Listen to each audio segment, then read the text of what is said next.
Hi, welcome back to the channel.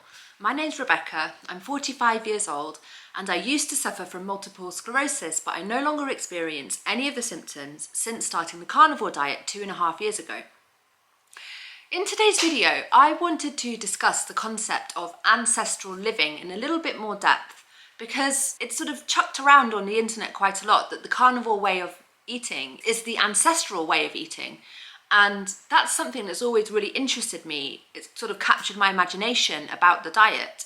But of course, just because you go into the supermarket and you buy, a packet of bacon and some sausages and a ribeye, that doesn't mean that you're living like your ancestors. So I wanted to just probe into that concept a little bit more and think about ways in which the carnivore diet is a gateway into ancestral living, and think about, what that really means and how we really can align ourselves more closely to our ancestors. Basically, I think that diet is a fundamental aspect of ancestral living. I think that if humans are eating the wrong diet, and that diet is the diet that we are exposed to today, in today's world, clearly that is something that is taking us far away from the human experience at its core.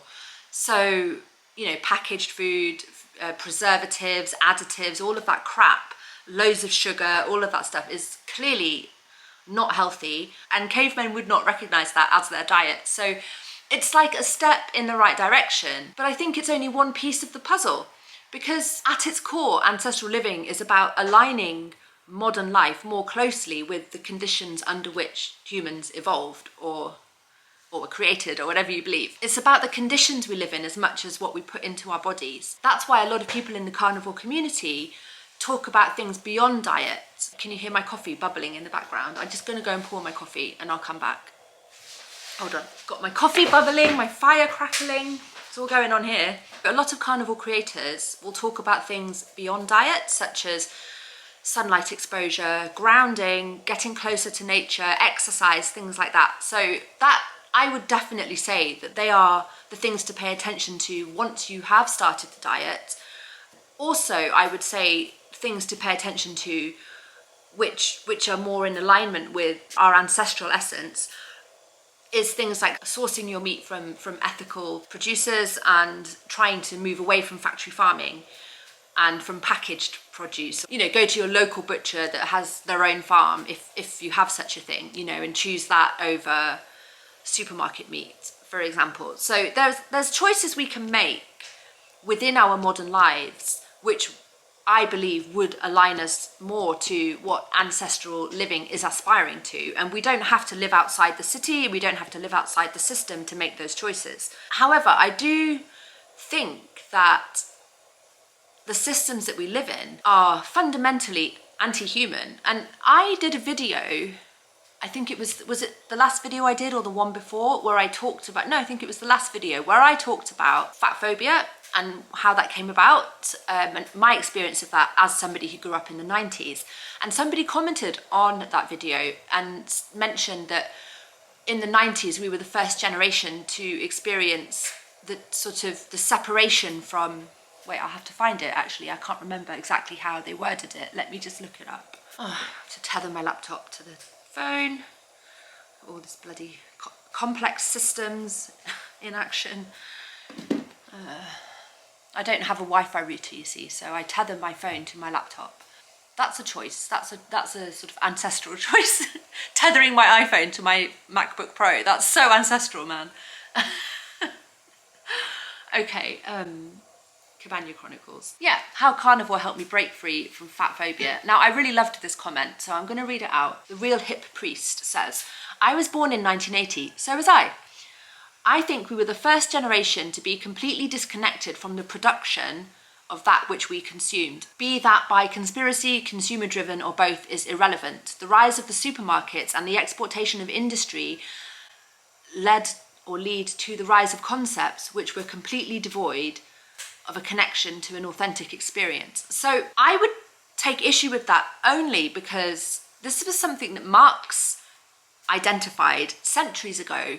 The concept of alienation, human alienation, and it's all to do with labour and the produce of that labour. So as far as I understand it, if I remember from my PhD days, Marxism is rooted in the concept of alienation, which is, there's different types of alienation. There's alienation from the product of labour, there's alienation from the labour process itself, and there's alienation from our own essence as beings within a species, and there's alienation from each other. And that's all brought about by increasing manufacturing and industry. So before the Industrial Revolution, back in the day, humans would build a house and then live in it. Or they would go out and they would hunt a stag and then eat it, grow vegetables in their garden and then cook them up. So that disconnect from the results of our labour and the process of our labour is fundamentally anti our essence. It deprives us of connection and meaning and leads to a state of alienation. That's been identified centuries ago. And I think that's what's happening today, but on steroids. I don't think even Marx would have predicted what we've got going on now with the internet and with, you know, the fact that we are basically, our value is in data or eyeballs or footfall, and we're always distracted, and it's all about chasing figures and likes and attention, and it's all to do with image and optics, and it's like totally bewildering. I have to say, I don't like it. I don't like the world that we live in these days. I don't feel comfortable in this world. I feel like an alien half the time. I don't know how to succeed in this world.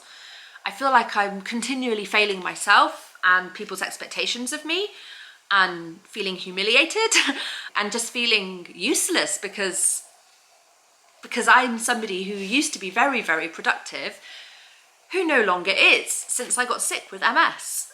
For 10 years, I was completely out of the workforce, and I am struggling to get back into the workforce now that my CV has died. I am literally looking for work as a shelf stacker because I can't even get a job in a bar because I don't have recent experience. I do have bar work experience, but from so many years ago that it's irrelevant. I'm essentially unemployable despite having tons of work experience, 2 master's degrees and a PhD. I've ended up fully unemployable.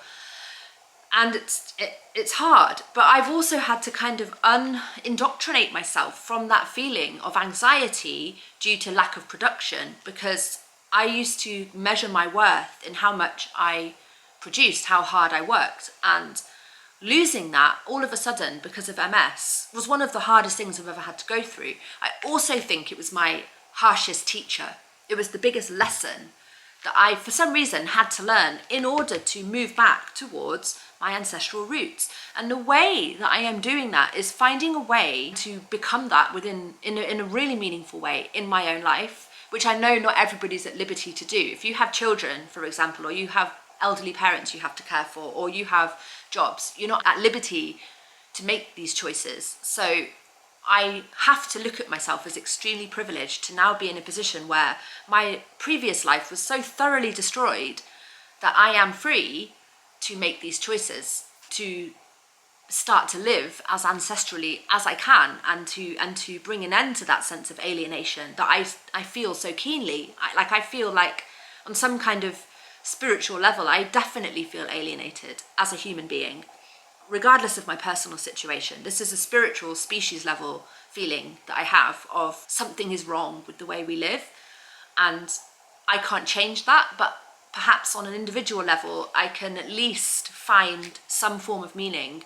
in making different choices. What I'm trying to do is move to a place where I can have a homestead and raise my own animals, and maybe other products that I could sell, like honey or I don't know, apple cider vinegar or whatever it might be. So that is something I am working towards, and I will give you further updates on that in the coming months, my efforts to achieve that, because I am looking at my future. I'm 45. I'm looking at, you know, the next 20 years of active life that I hope I will have, given that I no longer have MS. Maybe my MS will come back, but if it doesn't, great. I might as well plan for those next 20 years as if it won't, and manifest that. I'm kind of looking for how I could actually truly live that way, given that I don't have really many other choices. I can't get a job. I would get a job if I could, but I can't. And I definitely need to reduce my costs as a carnivore. Like, that's something I'm struggling with, have been struggling with, and cannot continue to just fork out so much money every week for lamb, which is really expensive. I need my own sheep. That's absolutely necessary for me. But I'm grateful for that. I'm grateful to be in this situation where I'm like, okay, I need to follow this way of living and eating for my health. I happen to live in an area that's very conducive to that. Okay, we can work with that, you know, and make a future rooted in that. And I mean, it's exciting. It's an exciting prospect. So I don't want to sit here talking about my own personal situation, but at the same time, it's my own personal situation that has led to these insights, because it's a journey that I was thrown into and have tried to learn from as I've been living it. So I would say that some aspects of ancestral living that are kind of on a deeper level would be things like the fact that we live in a very linear, progress-based world, whereas our ancestors would have lived in a more cyclical experience of time. So embedded within the circadian rhythm, night and day, and the seasons, and much more in touch with those rhythms and that pace of life, which is intuitively far more beautiful and healthy. So what does that mean for modern life? That means getting morning sunlight exposure. That means making sure not to expose yourself to blue light late at night, or as little as possible screen time generally. That means maybe during the winter just kind of doing less and sort of slightly hibernating a bit more, and in the summer like making the most of those extra hours of light and the warmth. And also like the fact that these days we're very sedentary. We're often sitting in front of screens and hunched down staring at screens, and maybe to compensate for that you might go to the gym for an hour and have like an hour's high intensity exercise. I don't personally feel comfortable with that bodily experience. I prefer to do more gentle exercise throughout the day. So, okay, I'm not perfect at all of these things, but like, for example, I try to read more, and I know that our ancestors didn't get stuck into the latest bestseller, but that's not ancestral. But what I'm doing is consciously trying to reduce my screen time. So I'm currently reading a great book. It is a bestseller. It's called Yellowface, and I'm just absolutely loving it. It's about an author who rips off another author's book, and it's just like dark humor, and it's really clever, really well written, and I'm absolutely hooked on it. And I'm loving it partly not just because of the book itself, the story itself, which, by the way, our ancestors were storytellers. Storytelling is deeply human, sitting around the fire, you know? So it's not so much that the publishing industry is ancestral, but it is tapping into something to do which is deeply human, which is storytelling, and not just like disparate stories on Twitter, you know, Twitter feed threads, you know, but stories, like stories that are worth telling, you know. That's a beautiful, very human thing. And so I'm really enjoying reading this book, and in reading this book, you know, the first thing I reach for in the morning isn't my phone, it's this book, and it's a workout for my brain before I go to bed, and it's not exposing that blue light to my eyes before I go to sleep. So that's not groundbreaking, but it's something that I feel is a choice I can make, which is consciously helping me move away from this feeling of not living healthily and not living the way I should be. Other things is like frequent low intensity movement. So I walk every day with my dogs. I try to go into my garden every day. I've got this ongoing project which is pulling out stinging nettles in my garden, which if you've ever pulled out a stinging nettle, you'll know that they've got really long, thick yellow roots that go really deep, and that's really the only way to get rid of them, because if you trim them or whatever, they just grow back even stronger. And if you pour herbicide all over them, you just kill everything else. So you really just got to rip them out at the roots. And my garden is overtaken completely by stinging nettles, and my geese are doing a great job trimming the grass, but I'm like, okay, you guys deal with the grass, I will deal with the stinging nettles. And so I've got this project of every day I will, if it's not raining, I will go out and spend at least an hour pulling out the stinging nettles. And when I come in from that, I just, my hands are covered in dirt and I've been stung left, right and centre, but I'm happy. I feel like I have worked with the ground, and actually I don't have enough land for sheep. I don't have a very big garden. I've moved to a place which is more back in civilization, and I actually regret that, and that's why I'm looking to move again to a new place, but I will fill you in on that when I get more information in the new year. But for now, I just do what I can in my garden outside, enjoying the sunlight and enjoying the process of working directly with the land. I haven't got a vegetable garden planted. As a carnivore, part of me is like, why would I? But I am actually planning to plant vegetables in the future when I've moved, because I just like the process of growing things, nurturing things. So those things are kind of interconnected, like our rhythms and our movement and our relationship with nature and our environmental inputs. All of these are important to experiencing the world in as much a way as possible that was similar to our ancestors. So I live in a very, very beautiful place, and I take the time every day to look around me and soak in the nature, the natural environment. And I notice more and more the aspects of life that are not natural. Like there's a busy road running below my house, which in the summer is not nice at all. And there's very strong LED lights at night in the social centre below my house, which stop me from being able to stargaze properly. Actually, there's been a power cut recently there for some reason, so there aren't any lights. And at the moment, I'm going out on the balcony every night, as long as it's not cloudy, and I'm looking up at the stars, and I'm really appreciating that extra visibility I've got of the stars because the lights are out in the social centre. So these small habits of just going out into nature, and no, not everybody can do that as easily as me because I live in the country, not everybody does, but regular time outside, gardening or hiking or dog walking, and also being barefoot. A lot of people talk about that for grounding is very beneficial. So grounding as much as possible are some things that can bring us closer to our ancestral reality, because we're caught up in so many different levels of abstract systems which we half the time don't understand and may not even agree with, but we don't have any choice. It feels like we don't have any choice. Ancestral living is about increasing our direct experience. Things like chopping wood or cooking something from scratch with raw ingredients or growing vegetables, and moving away from being purely a consumer, a passive consumer of this world, and more like a participant in the reality around you. I think that's also part of ancestral living, when our identities become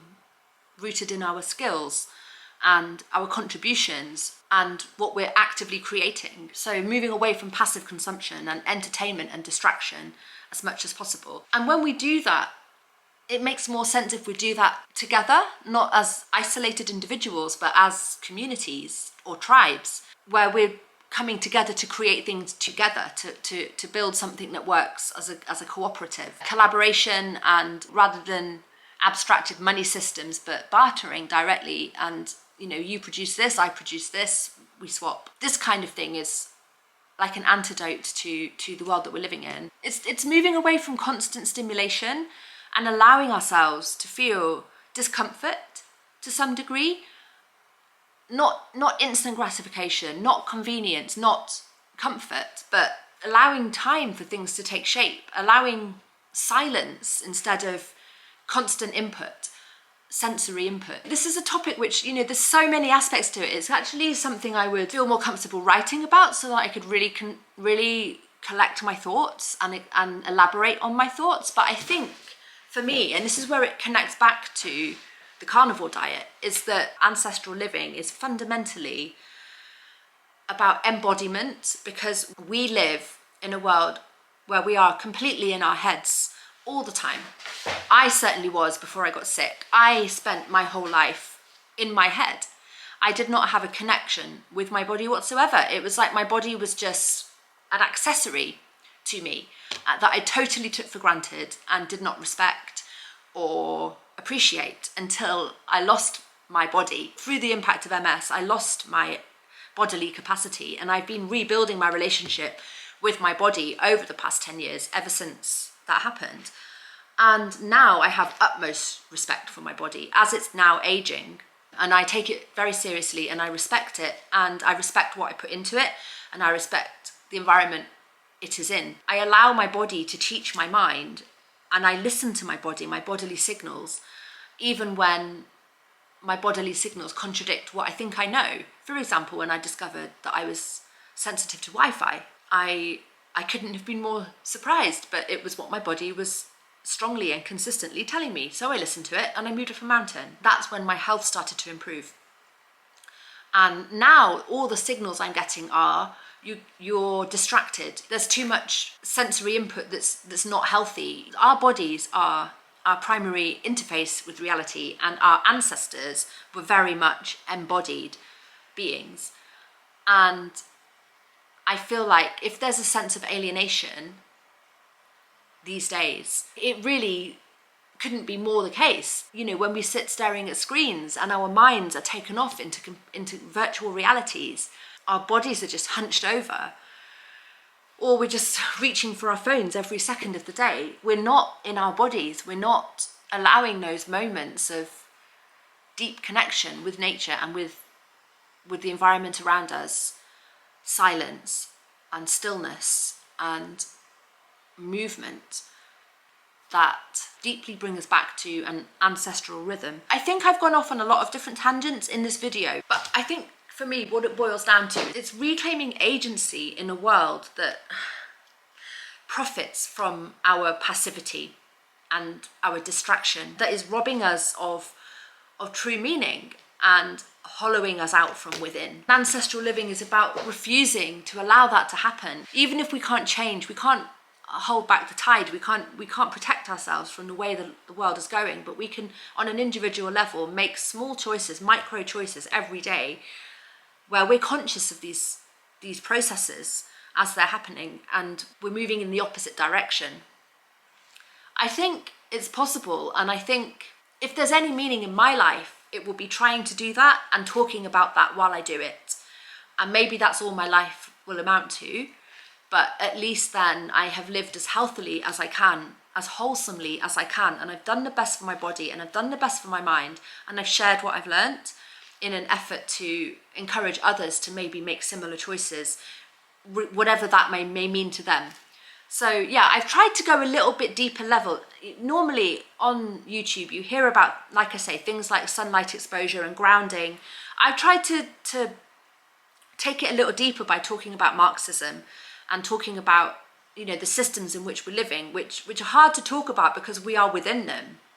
You know, we are in this historical moment as it's unfolding, and it's very confusing and it's hard to make sense of. So as I said, I'd rather think about this via the written word. But yeah, I've done my best to kind of gather my thoughts in real time and I'm hoping that they're somewhat coherent, and I'd be very, very, very interested to hear what you guys have to say about this. And maybe I'll return to this topic a little bit further down the line when I've had time to process it all a little bit more and come out with something a bit more coherent. But there you go. That's to me what ancestral living relates to, and something that I am aspiring towards. I'm not saying that I've mastered it. I'm saying that I've become aware of it because of the carnivore diet, thanks to the carnivore diet.